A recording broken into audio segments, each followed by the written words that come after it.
Tapo ingosi, i le suafa o le atua le tamā, le alo, ma le angangsa.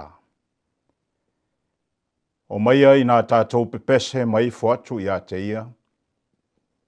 O maia tātou vivii matapua i atu i le atua.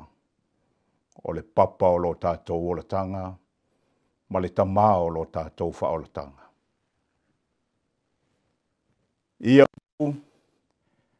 e whai elo leo whaatau waa, mafufonga tau moli o lana au ona te itai o le ekalesia sofitu o le toe fio mai Amerika Samoa, ai maise o le pa ia i le au whainga luenga.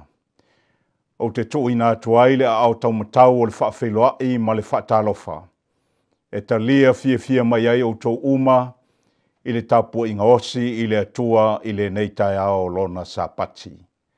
E afua mai i ta itai, ma whaaululunga o le malo Amerika Samoa, ta inane le tawhtolu o le whainga malo. Ta itai o e kalesia ese Amerika Samoa e meise o le au whainga luenga tutofi o le atua, o whaafale le malu i le ala alfanga ma le ala alfanga. Ai meise o i lātou e umawhai o na mai mo mai so se vaenga o Amerika Samoa ma le lalolangi, i le nei whaasoa o le nei sapati. Ta inane le pa ia lasi le no whaato o le kalesia so fitu o le toe fio mai, iona a inga ta itasi maota malawa, o te whaatalofa atu i ate o tau le nei tai au matango fie, o le sapati o le tua. Ta oto ia whaalofi sao tupu, ma whata atu i maunga o ao tau pa ia sau tua whafa. O safo i ma whainga e le avea tulou, o le a le afe i ei se ngangana whaatawaa. Ina nei le na whatau limaina e se leo, o na avea lea o se wha le tonu o le au auna i le neita sa pati.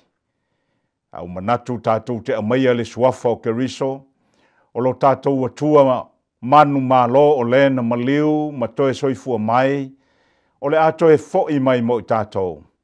Tātou te whesila whaiai me mawhetapa i le neitai ao, matango fie o le sapati o le tua. O te whapea tuai le suafa manu malo lo tātou matai. Tā lofa lava. Muli ai le ititi lo na tāua. O te whaatalofa atu le au na pele le atua. O leo le a whai mafufonga fitalai o le atua i le neitai ao e whaasoina atu le whaalumanga mai le nofa li o le atua. Le sunga ia pasta pilato talatau, o le whaafeangainga tau le langi o le ekalesia i Vaitongi, ia male ekalesia sofitu o le toia fio mai, i fonga ngongo. Ia avea lava, lana au auna o se mea whainga luenga taua male malosi, ia ao o Iova i le neitai ao. O le vi inga o le atua o le a langi na lea e le ekalesia, mai Vaitongi, i le neitai ao.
le au whaia la tātou tatalo.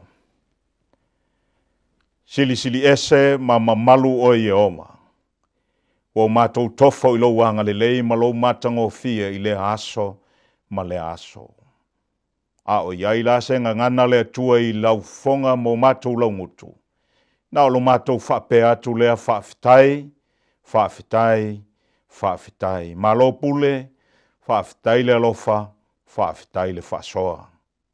O le tai au nei le atua, o mātou sauni atu e whaafonga ma whaalongo. Po le alo finangalo e tauala mai i lau au auna le sunga ia pasta Pilato le nei sapati. Wha mole, ia tō mai le nofo a li o lau o fio. Se whaalumanga sili o na tāua, e utu malia ele ngā lala o utangata, i lau a mio tonu. Wha o ngā ina lau o auna wha mole, o se mea whainga luenga mā losi iau a ao, e tawhe mai eili so sia malita mau ainga, mai lou nofo a li mo tangata uma o Amerika Samoa. Anga le leila mātou whaafonga, te talaina o mātou loto le atua, ina i o mātou langona ina le tāua o fionga ia o mai.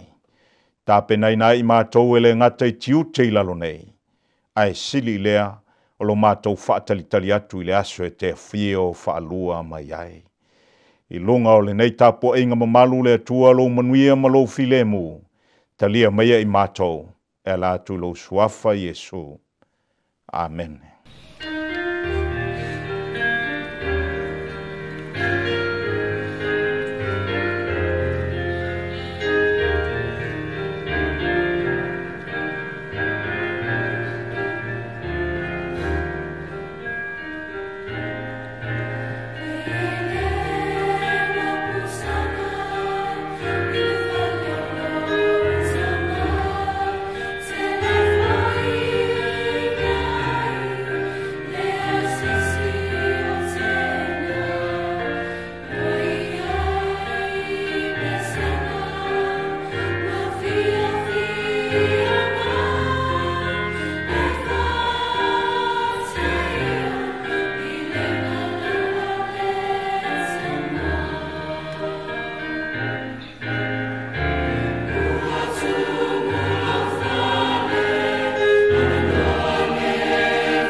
ni whaapitoa nei mo le wha mau popoina o tātou sifulua e mataulanga. Wala awa tuai ina ia mawhai o na wha mau popoina mo le taimile nei.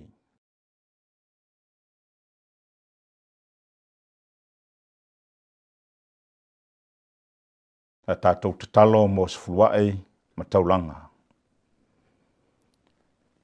Te le mana o i se mea le atua, a wā o oe o le na fuafuaina le lalolangi mai o mea o iai, o mea ia e patino ia te oe. Peitai o loo e sa ili mai le usitai ma le wha maoni. O le mea le atua o mātou tu ina atuai o taulanga, wha atasi ma sifuluai, o le usitai i la wafio o le sifuluai, a o le taulanga o le loto wha aftai, o no lo tele o lo walofa ia e mātou. Le atua, whaamanuia, whaapaia mo lau ngā luenga. Waweai o na so o le tala le lei, ai e a fio mai. Whaaftai tele le atua i lau whaafongaina o mātou te talo. Talia i mātou o na o Yesu. Amen.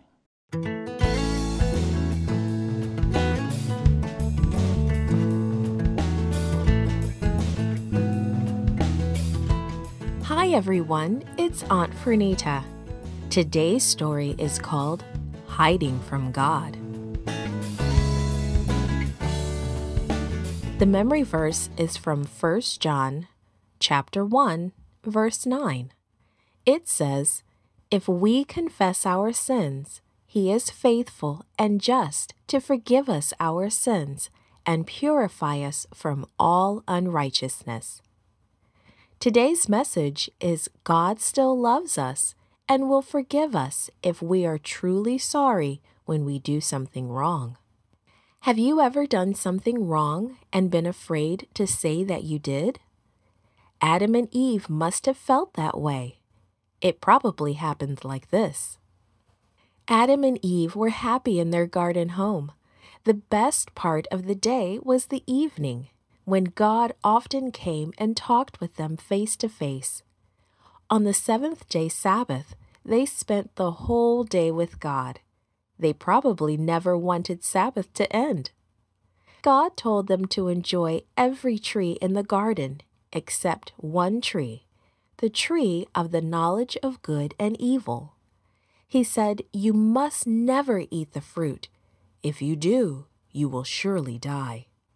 One day, Eve was walking through the garden and came near the tree. As she looked at it, a beautiful creature, a serpent, began to talk to her. "Is it true God has told you that you can't eat from any tree in this garden?" the serpent asked. Eve knew she should go away from that place, but she didn't. Instead, she answered the snake. "God told us we can eat from all the trees in the garden except this one. We are not to eat its fruit. We are not even to touch it. If we do, we will die." The snake answered, "You won't die. You will be as smart as God is. Eating the fruit will make you wise." Eve reached out and touched the fruit. Nothing happened. Then she took some fruit and bit into it. It tasted good. She picked more and gave it to Adam. When he knew Eve had eaten some, he ate some too. As soon as Adam took a bite, something happened to them. They realized that they were naked. They were ashamed and afraid. They knew they had done wrong. They ran to a fig tree and used its leaves to cover themselves. That evening, when they heard God walking through the garden, they hid. They were ashamed to meet him. When God found them, he asked, "Why are you hiding?" "We heard you in the garden," Adam told God, "and we were afraid." God knew what they had done, and he was sad. They would have to face the consequences. He told them that they would have to leave the beautiful garden. They would begin to get old and eventually die. Life outside the garden would be hard. Weeds would grow. There would be thorns, They would have to work hard to grow their food, and everything else would die too, the plants and the animals. Even though Adam and Eve had chosen to disobey him, God did not leave them alone. He told them about his plan to make things right. He would send his son into the world. His son would die and take the blame for all the things they did wrong. Adam and Eve were very sad and very sorry for what they had done. God forgave Adam and Eve for disobeying him. He will forgive you too when you do wrong, if you ask him, and if you are really sorry. He wants to help you do what is right, and he wants you to be ready to go to heaven when Jesus comes again.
ele umale anganga fia whaafitai le atua ne fo isapati.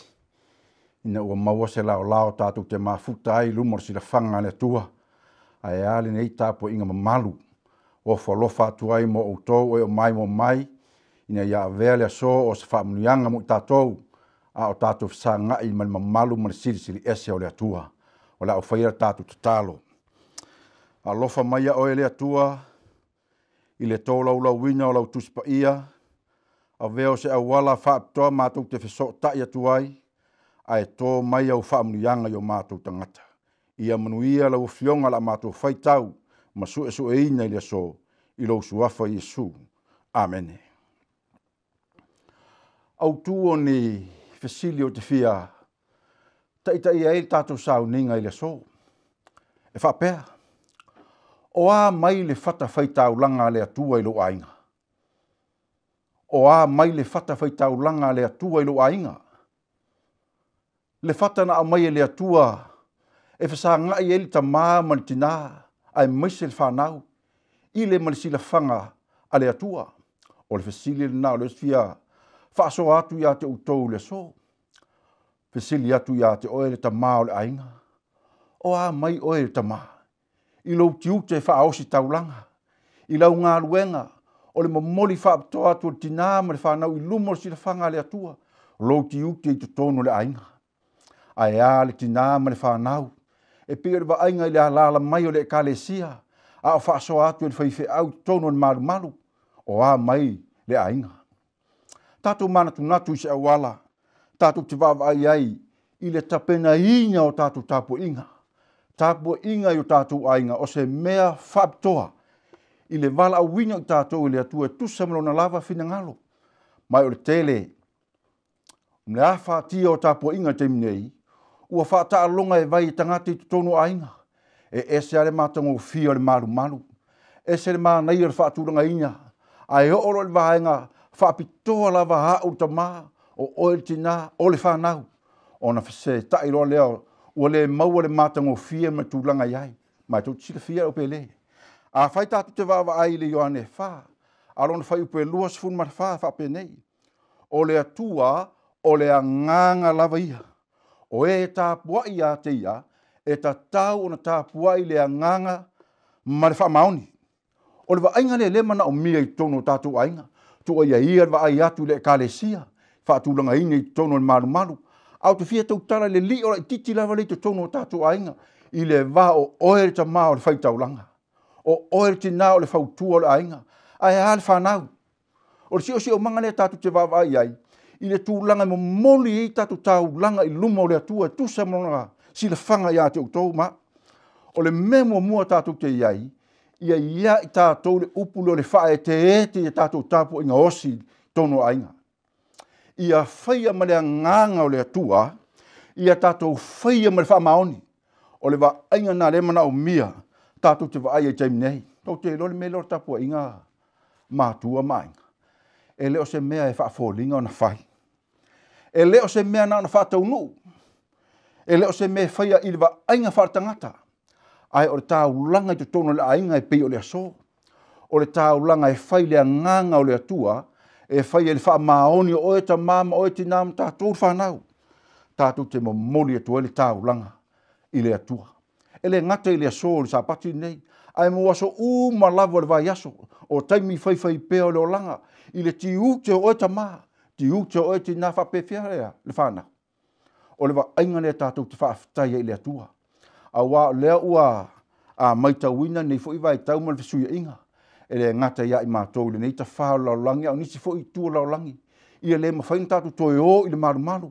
Au wala whaaptoa leo au mai le atua i te tono tātou ainga. Tātou te tilo i ai mawaa i le tāua.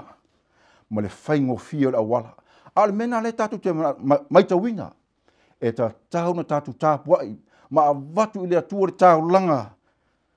I le ngang pa i o le atua malo tātou wola wha maoni le li.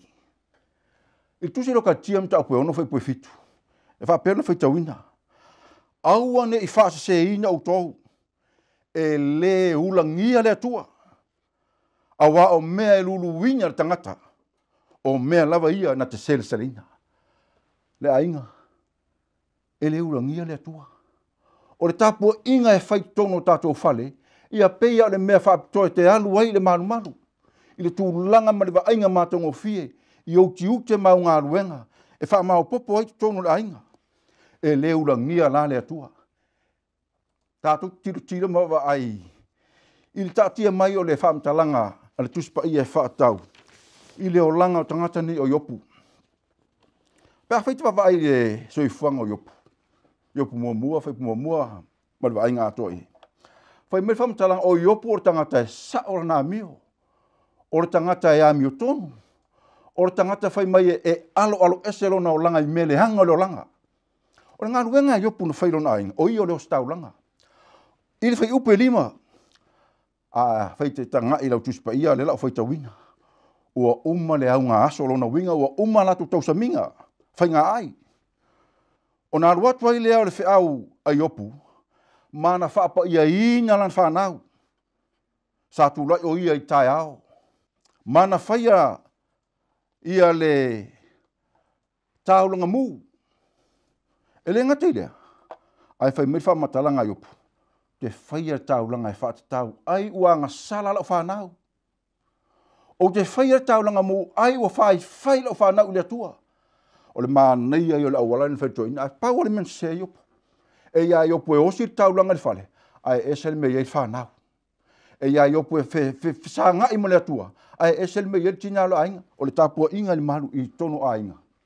O le whisanga inga o e ta maa tina ma le whanau. Telo taimi. E tu ufau tato whanau. E ia tina ma le ta maa e whai tapua inga. Ala sa o loto le whanau. Ale o ewa i fafo. Whai telefoni. Ale o na e moel tina. Whai to tasi e ta maa. O le taulanga i tono tato ainga. O le mea whaapitoa. Ma fua ngana ni o fatui. O mai fata whai taulanga le atua i lo ainga. Tā ua o tato toe tilo ma vai ai. O le unga ma tato tilo i ai. I le ainga i opu. Ia le tato tile fia. Le ainga au auna. Le ai le whanau. Le ai le ainga whai tolo i opu. Aisa. Le anga ua le mwhainga whatia i opu li mea lea. O le wha mao popoina o lona ainga tūlanga peona i ai. Ma sani no tō whai tauina tala i tangata ni o Abrahamo. Whai mai whamtalanga tuspa ia. O le ngā luenga Abrahamo e whai. E wha tūlona whale ie vaenga na lua. Whai le whata whai taulanga. Si i le mea. Wha tūr whale ie. Whai le whata whai taulanga. Si i le mea. Wha tūr whale ie. Whai le whata whai taulanga. O le whata whai taulanga lea. E wha ae i eire maa moe whasia. E vatua i e Abrahamo lona to o lua lona whanau i luma o le atua. Ina ia wha amnuia le atua. Ina ia wha mangalo le atua. Ina ia wha awhitaia le atua. I mea te tele e whaia le atua mrona ainga. Ai tu te lola o tōina ua o la. I le mata upu e ke nese lua sifuma lua. Whai mai lua whamtalanga ke nese lua su lua. Na tofo loa lea e le atua o Abrahamo. Abrahamo. Ave tama i maunga moria. Ia e osi meri taulanga. Umi se taimina tu ai Abrahamo. Va ai atu le tama. Va longo le mele feta lai mele atua. Aina iwa nyalu. Nyalu wa Abrahamo ma avelo na tari. Ia le tatu te malama i e whamtalanga tala. E si lo le lima Abrahamo. O le a fa umatia ia Isako. Ai wala aulo male. Wala aulo male angelu. Au le olo lima tama. Aua. Ai vai tuara in mamoe. Tau te lola me tau nei. Fai me fam talanga tuspa ia.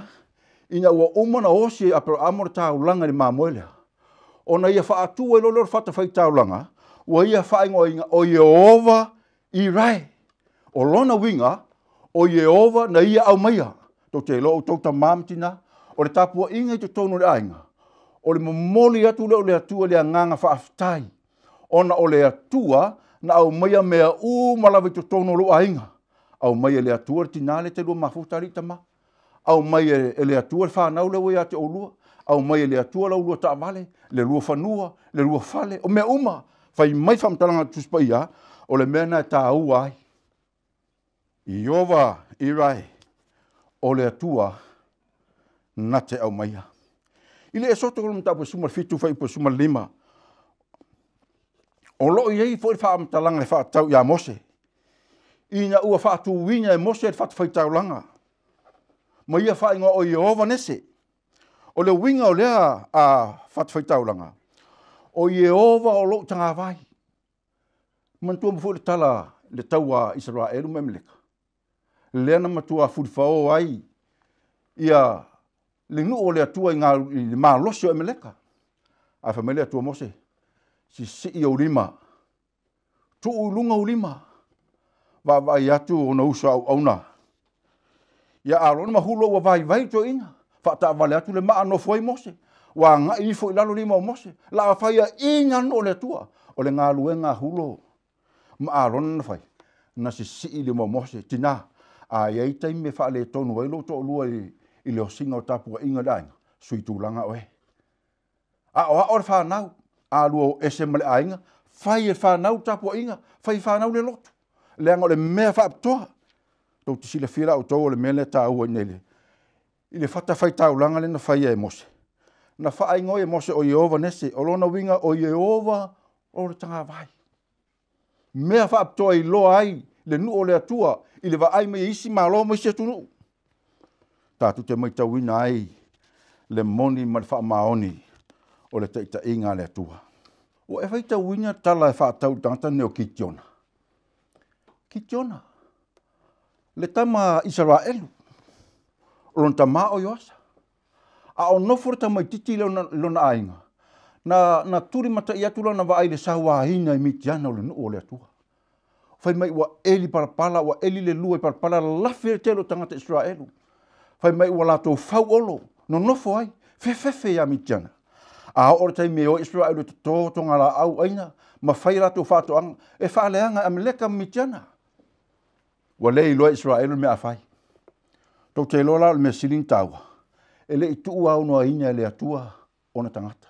Sauro le angelu fai tamale o Kitiona. A o le lafi tono lona ainga e fefe le sa wau mitiana. Fai mali tala le angelu ya Kitiona. Kitiona o oe o le toa malosi. O loo ya te oe Jehova. Alu. La vea ilo nu. Fai mai fam talanga tamale o Kitiona. Fam sino e ono fai po suma 5. Leli ie. O te la vea ina lo ono o Israelu inia. Fa auta mai. Ua tu pito na fa tau waa. Ia lo a inga I Manase. O au foi. E o pito I titi a ur whanau a lukta maa. Wa ai langona o tangama o Kitiona.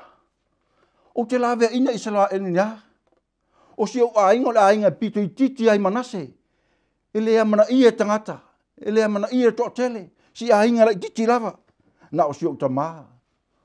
O lo tina ma mātou le whanau. Whai mai tala Kitiona. Ai o wau foi o tamai titi au pito I titi lava. Whai mai whamtalanga le atua. Tiona. Alu. O te whaatasi ia te oe. A e whasia le nula mitiana. Pe ia tasi tangata te whasia. Kitiona. Pe ia tasi tangata. Alu. Ia. Le tātou te sila fia. Ia le whamtalanga ma le mea na tupu ai.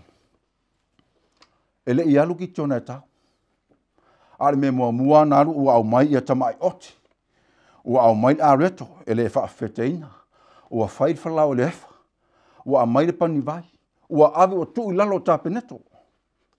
Ma tu sila fia la mintupu. Whai mai le angebre ai. Tu ulunga le papa. Ona tu watu lea o le to'o ia masusunu ai. Mai lau tu sila fia o tau. Le mea tā ua nei. Ina ua whinau Kitiona ma le angelu. Ona matu uelo na mafau. Fai mai fai purusu matoru.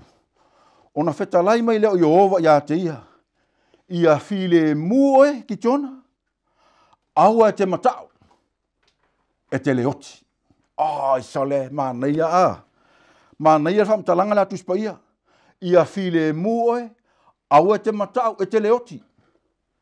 Te leo tātou te mine o leo whata talioti. O lea whata talioti o lea. Whe lea tua. A lea lea tua. O lea tai lea tua o tātou ngata. E la vea ina tātou lea tua. Whai mai whamtalanga. Ina ua umale wa inga lea. Whai mai lo tala whai upe luas marwha. O na whai ai lea e Kitiona. I lea mea o le whata whai taulanga. Ia Jehova wo ia wha ingoa o Jehova o Saloma. Jehova o Saloma. Lea le winga. O Jehova e ona le file mu. O Jehova e ona le file mu. Le whata whai taulanga lena whaatua e tama o Kitiona. E wha matala to Jehova o Saloma. O Jehova e ou le file mu. A inga ta mam tina mar whanau. Mana onga o le neisa pati. A o vesi le lalolangi. Ma malo ale ngase o le wha mai oti. Ia fi le mu o tātou loto. Fi le mu. Au alpa pole. O le se te au oti o na le fefe. Ai le i o mene wha mai. Au alpa pole. O loo soi fua le atu o le soson mai. A e oti foi. Oti fia la ye laso to e fio mo Yesu wan mana ye tele. A tu whaatasi whatawhaitau langa i e tolu. I ovo i rai, o le atua na te au maia.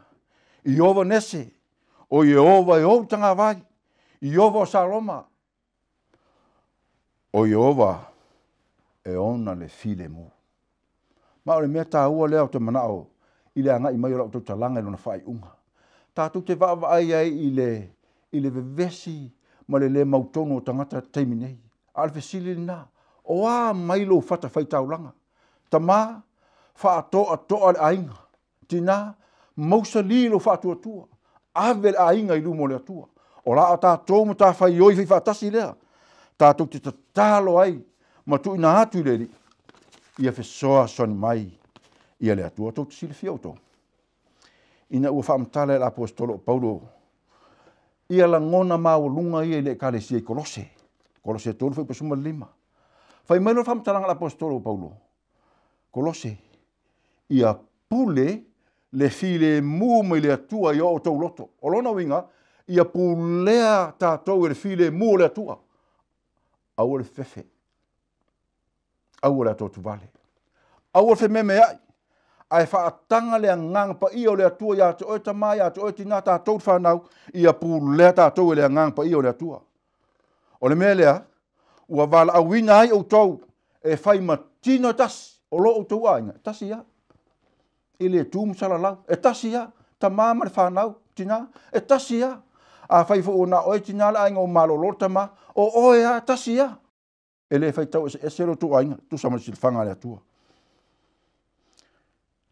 O le upu muli, ia o tau sanga whaaftai. Ia tātou sanga whaaftai le atua, i mea malava o la tātou whatawhaitau langa i ainga, ia whaaftai le atua. Ave le atua le vi inga mai whaaftai. Ai whai mwhai posuma le ono. Ia nofo fo i le fionga le ke riso i te tonu ia te utau. Ia tele lava lona winga, ia o ina le whanau mo le ainga, i le tuspa ia le atua, i teimi uma, aso uma. A wao le file mūru nao le manuia nao se ainga. Telo teimi. E tu uwhaua tātou matua whanau. E le isi hawa noi te whaalongo ai o whaitau rau watari i polo wa finis tuspa ia. E le isi hawa noi te whaalongo ai o ta talo se tase lau whanau. Ia iei se teimi. E a o ina i whanau. A mawai atu o e tu lai mai la tau. O e te ita ia ainga i lumo le atua i lon tūlanga ma malu man mātango fie. E le ngata i lea whai metala tuspa ia. Ia nofo le fionga ke riso i tonu ia te utau. Ia poto foi. I outou a popo i atu. Ma whau tua le tasi mo le tasi. E manu i ai tiuk te mana ngā ruenga le ainga. Lau pere. E iei lo ainga. E tā ua foi lo ainga. O tātou ainga lea tātou te nofo whale te minei. A whai ua le aise awa no tātou te oe maru maru. Aua le popole. Whai le mea sili tapua inga i tono le ainga. Whai le nganga o le atua mo le whamaoni. E leo se whaata alonga i vai tapua inga i ainga. O le mea whaaptoa. Pei fo o taimu Iesu. A whai tātou te maitauina taimu Iesu. E nofo lawa i lalo. Ma whaalonga i ona mātua le telo taimi. Ta maiti. E se taimi te whaalonga i o whai tau eluta māmanu tina tuspai. E se taimi te whaalonga i o ta talo whaaptolo ta māmanu tina mo oe li tama. Ma oe teine. E se taimi. O taimi o malawa i o ngā luenga le whata whaitau langa.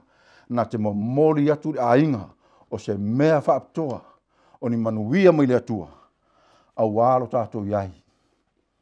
Ma le tātou ola i leo langa li nei. E whaatari le aso e fio me Iesu. Lau ta talo. I e iai le file mō le atua o tātou ainga. I e iai le manuia o le atua i whata whaitau langa umalawa. I asi i tia ai ke riso. Ma i a tātou wola ona sai. Ola whaatari. Se o le aso e fio me Iesu. Amen.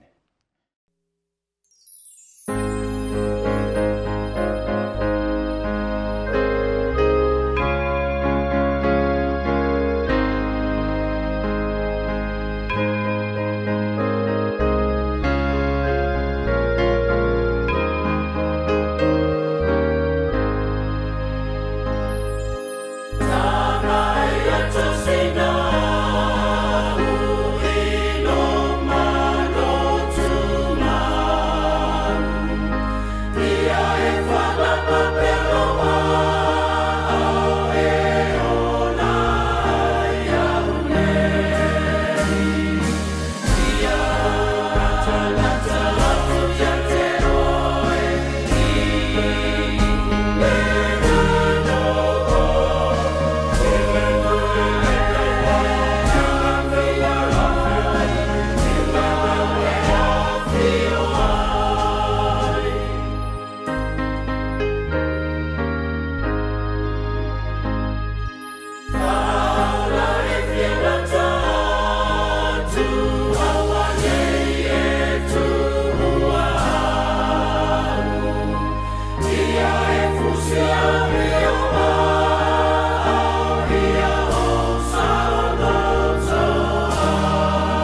whaafitai le atua i se awa noa whaaptoa na whaasoa ai lo finangalo. A vea o se punawa i ola i o mātou loto lau upu le aso. Mo mātou wawa ai atua i le tā ua o mātou ainga na e wala au ina ai mātou. Ia iai lau whaamurianga i ainga o malawa lalolangi o e awa ma mātatau i lau fio. O ai nisi o whasangai mani mai le atua, mātou tatalu i lau whaamalolonga, ia pai atu iai o ao whaamalolo. O ai nisi o whasangai mati ngā, ma whaafita auli o leo langali nei, soa soni mai lo mātou mtai. O ai foi nisi le atua, o mawhatia ona o le oti, o le mātou tatalo, ia wha mai se ina i la tau le anga le lei ma le lofa tu noa oile li. Ia manuia i mātou umal nei sapati, i le anga le lei pea ma le lofa tu noa oi Jesu Keriso, ma wha maangalo i nai i mātou i lo suafa Jesu. Amen.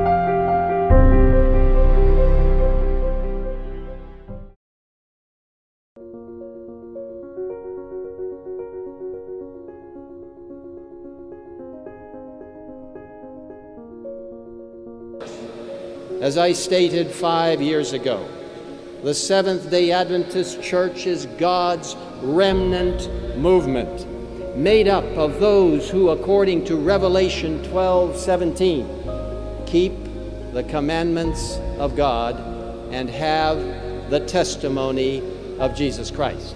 And we are on a heaven-directed journey.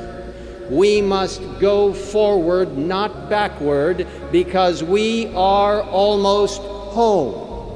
I'm more convinced than ever before that Jesus' return is near, even at the door.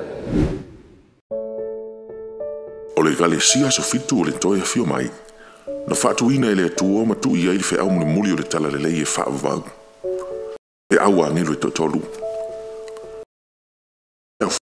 Le lalolangi. Mai le mwalu pilio e se lau limas fukuafe i la to e mali liu yaso te itasi. O le fesili. E to fia i la to e mali liu ua i lore tala le lei e whaavau. Mana tu natu iai. E na o le lua se fulu miliona le au whai o le kalesia so fitu o le to e fio mai. Fala talata mai i lau whanua o Samoa ma Amerika Samoa. Ua ova ma le afa miliona le au whai o tangata Samoa umalawa. I le lalolangi atoa. Ai pena o le fase fulman lima afe o le au whai o tangata e le lotu aso fitu. O le fesili, e whape fea o no whata alise ma whai lo le lima se lau afe mauna tupu o tangata Samoa le fe awa ngelu e totoro. Whawhetai o saunia e le atua isi fhoi au wala. O se tasi o wala sile no vave o le whaonga ina o whasota inga whao na ponei. O le mafuanga leo le iei o le au aunanga e ta ua o le American Samoa Adventist Media o le ASAM. E whai loa le whi awa ngelu e totoru i a wala ese whao na ponei. E au fia i le televise o penga ta whai langi. Matusi whaasalalau, whaatasi maselitio. I le teimi nei, e tasi le polkalama whaasalalau, ai whaita wafi tangata e mai mo ina i le vai aso. Ai a ngā lulu e whaatasi le kalesia, e ono o atu i le tolu se lau mon tupu, hafe tangata Samoa, e ma whai ono whalongolongo i le whi awa angelu i totoro. E whabe whiaona e awaima e whesoa swani, i le momoli nātu o le whi awa angelu i totoro, i le lalolangi o tangata Samoa, au e te popole e ma whai, mua, e ma whai ona e lango i lo whasalalawina i lunga o le Facebook, o le Twitter, o le email, o so se vaenga o le social media, i lunga o le penga ta whailangi. Lua, e ma whai ona e lango i le ofo ina mai o lo taleni, e ma whai e ona e whasalalau i au wala ese, e pei o le whai o polkalama mo tu pulanga ese mai lama i whanau, se i o i au mātutua. Tolu, e mana o mia lau lango i la fuino sau taulanga e lango ai li a Sam i sa pati te tasi fa e mawhai ona e fesoasoani whaalau i loa ala ata ma ala leo whaasalala ale kalesia e Beulah Hope Channel 5 ia mana tua ngā luenga whaasalalau i au talo sanga i aso te tasi e te silafia na loto e tasi ma ngā lulua whaatasi le au soo i lalo le teita inga le nganga pa ia na mawhai ei ona mawe ona whaasalalawina le tala lei whai ene i loa sau filifilinga e te lango hai ngā luenga whaasalalau a lau e kalesia aso fitu le toia fia mai i Amerika Samoa mo se fasili walau mai i le ono iwa whaatolu tonu walu e te mawhai ona e asiasi i le website asamtv.org o le Facebook o lunga le YouTube o le Hope Channel American Samoa